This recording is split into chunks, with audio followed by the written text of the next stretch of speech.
Hello people, hello YouTube, welcome to the Style Luxury Channel. Hi everybody, welcome back to my channel. Drew here from Lone Fox. Today we are talking about how to make your house look expensive. But before we talk about that, I'm so excited because I just finished a makeover that I've been working on for about a week now. I asked you guys over on my Instagram what you thought the last space I was working on in my apartment was, and it was my bathroom. And you guys, it turned out incredible. I am so excited to share the video with you, but that's gonna be coming out on the channel next week. But today we are focusing on 10 inexpensive hacks, tips, and tricks to basically make your home look more expensive. If you're not already, make sure to subscribe to Lone Fox. I post brand new videos every single week, and I'm just excited to be sitting down chatting with you guys today. So grab a cup of coffee or a snack, and let's go ahead and jump on into these tips. I'm gonna start off by talking about a sense, which all of us have, but I definitely think this attributes to the overall feeling of an expensive space, and that is your sense of smell, which kind of sounds strange. Like, what are you talking about, Drew? What do you mean by smell? Well,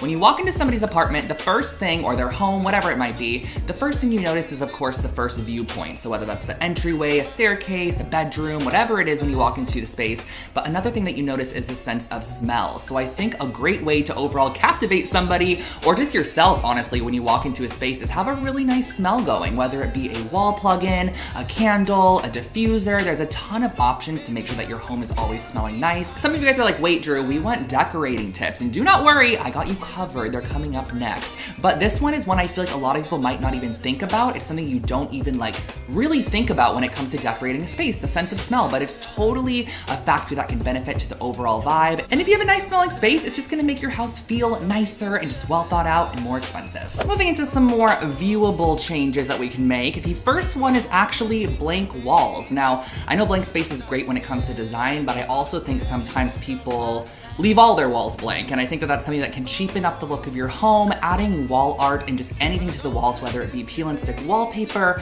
paint, wall art, wall hangings such as macrame decor, anything like that is a great way to first of all draw the eye up. So when you walk into a room, it's kind of at eye level. You see it on the wall. When there's nothing on the walls, it can kind of make your room look short and shrunken. Everything's on the floor. It's really great to draw the eye upward with wall decor, wall art, paint, whatever it might be. So having a lot of blank walls can overall cheapen the look of your home. And I also want to preface that if you have a lot of blank walls in your home and you like that, that is totally fine. These are just little tiny tips and tricks and things that I've picked up when it comes to design. I personally don't really like having any blank walls. I love using up all of my space, maximizing it. If you have a huge blank wall in your living room that you have no idea what to do with, it is a great opportunity to add a gallery wall, which is perfect to add some artwork, some color, texture, and visual interest. You can go in with a little bit of paint. You could paint that wall for a more focal pop, or you can also go in with some large scale art pieces to fill in the wall. These are all super affordable options. You know, a can of paint doesn't cost too much. Creating a gallery wall doesn't have to cost a lot. There's DIY alternatives, and I've shared a ton of different ways to do it on my channel in the past. A little tip when it comes to styling is all about layering up. So as you guys can see on my sofa right here, for example, I have a really great throw blanket. It's like a chunky knit throw blanket, and I have a couple of cute throw pillows on here as well. And that's a layered look on the couch, which overall makes it look more luxe, makes it look more plush and comfortable, and it also, again, just adds interest and texture. We have some really great texture with the throw blanket, but we also have texture in terms of pattern. So we have this kind of tonal pattern here, a gridded pattern here, and the same thing goes for beds as well. When you walk into a high-end furniture store or you see a space that you really love, a lot of times the bed is made up of layers. So there's like that sheet layer, there might be a quilt, there might be a duvet, there might even be a comforter, multiple sets of sleeping pillows, multiple throw pillows, a throw blanket. The list honestly goes on, you guys, but layering up, it doesn't have to cost a lot, but it really does make an impact. A lot of times when I pull up inspo images that I love of a living room or a bedroom, there's always layered textiles, and it just makes the space look so much more expensive in the end.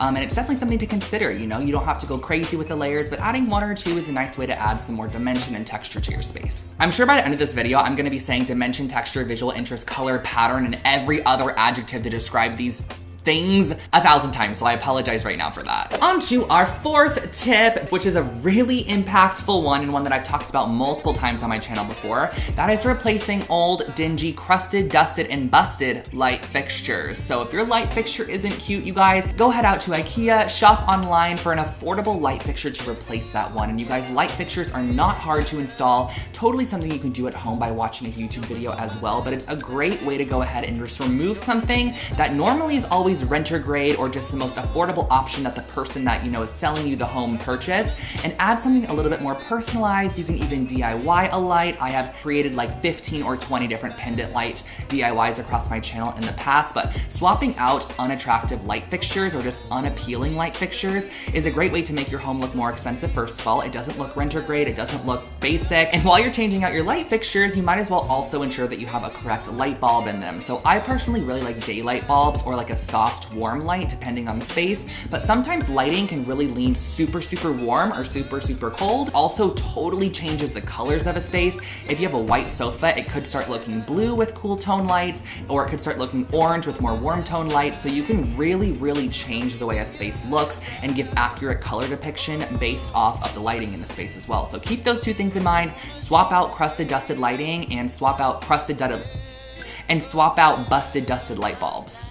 Yes, both of those. This next one's kind of random, but I wanted to throw it in still just as a thought, something to keep in mind. But basically, I remember when I used to have my old apartments or my old bedrooms through my apartments, I'd always just have one nightstand by my bed on the side I would sleep on because no one else was sleeping in the bed. Didn't need anything for anyone else.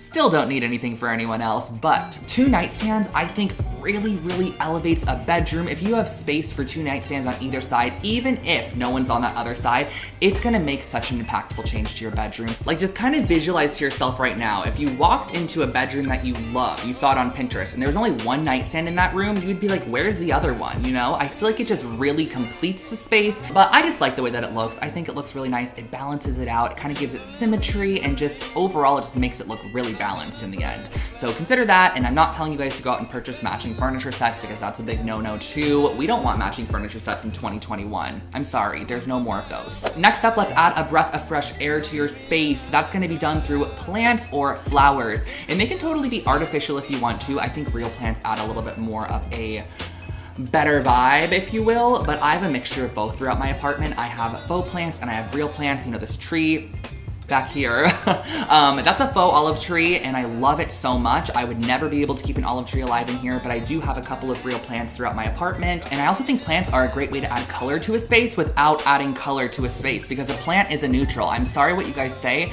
but plants truly are neutral. If you have a full-on neutral space like I have right now, there's lots of neutral tones in here, the green really just blends right in. That is a neutral. I'm sorry, a plant is a neutral. Now, if you're a DIYer like myself, listen up to a couple of these next tips, which I'm sure a lot of you guys already know these, but this is something to keep in mind if you're wanting to transform your space and just make it look a little bit more expensive. Some of the first easy changes are brand new hardware. So if you want to swap out hardware on a dresser, swap out hardware on a vanity, a cabinet, even in your kitchen cabinets, wherever it is, swapping out hardware can make such a humongous impact at a really reasonable and expensive price point as well. You can also add new legs to really anything as well. If you go on Amazon, you can search like a ton of different leg options. You can get hairpin legs, acrylic legs. If you want to switch up the way your coffee table looks, that's another vibe as well. These are all do-it-yourself ideas that you can do to pieces you already have, so you don't have to go break the bank buying something new. A couple other ideas are, you know, the leather paint chair I just recently did. I shared with you guys how I took an old, kind of not so cute accent chair,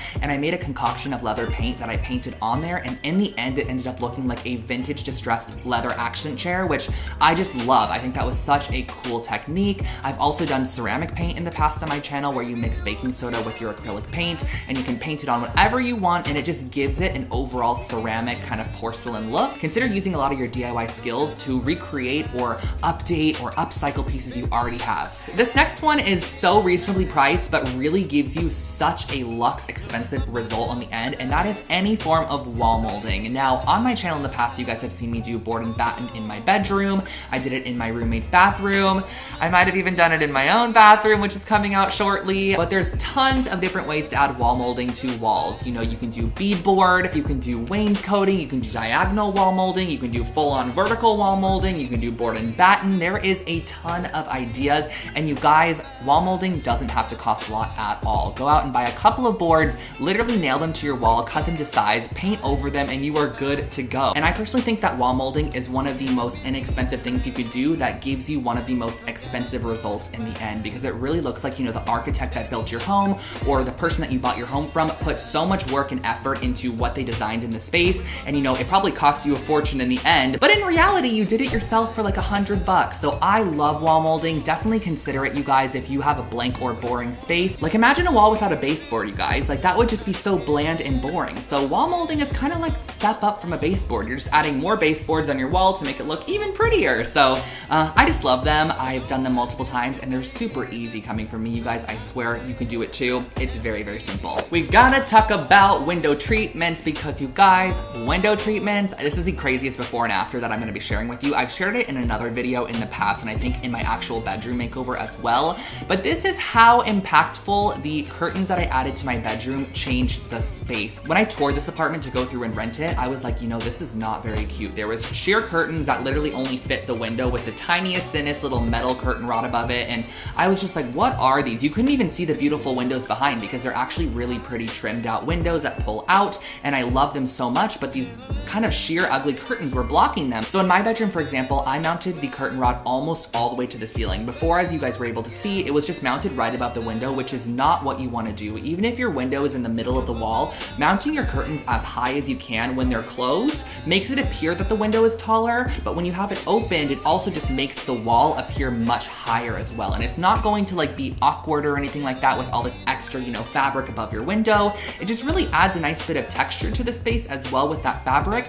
And on top of that, they serve a really great purpose. So I do think investing in your window treatments can sometimes not be super inexpensive, but it is something in the end that you're gonna have for a long period of time. It's functional, you know, you need proper window treatments to sleep great at night, things like that just to keep in mind. So I think if you were to splurge on something in this video, it would be proper curtains or proper blinds, whatever you want to add to your space. But I just wanted to share with you guys how impactful a small change like curtains can make to a space. And I thought I had one more tip for you guys, but that was actually everything. So those were all 10 of my inexpensive hacks to just overall make your home appear more expensive. And I do want to also preface that a lot of these are personal opinions. So if you don't believe in one of these or you don't follow one of these and you think your home looks great as is, that is totally fine. However you like your home, that is how it should be. But I wanted to give these to anybody that maybe was struggling or, you know, just moved into a space or just wants to amp up the look of their space a little bit more. So if you are not already, make sure to subscribe to my channel. I post brand new home decor and DIY content every single week, and I'd love to see you back here on my channel next week for a new video. And you guys also need to make sure to subscribe because the bathroom makeover is coming out next week, and I don't want you to miss that one. I would feel sad if you missed that one, to be quite honest. Like, it is so good. I'm so excited, but I'll catch you guys in my next one. Follow me over on TikTok and Instagram too if you'd like. I've been posting over there quite a bit, and I'll see you in the next one. Bye, everybody.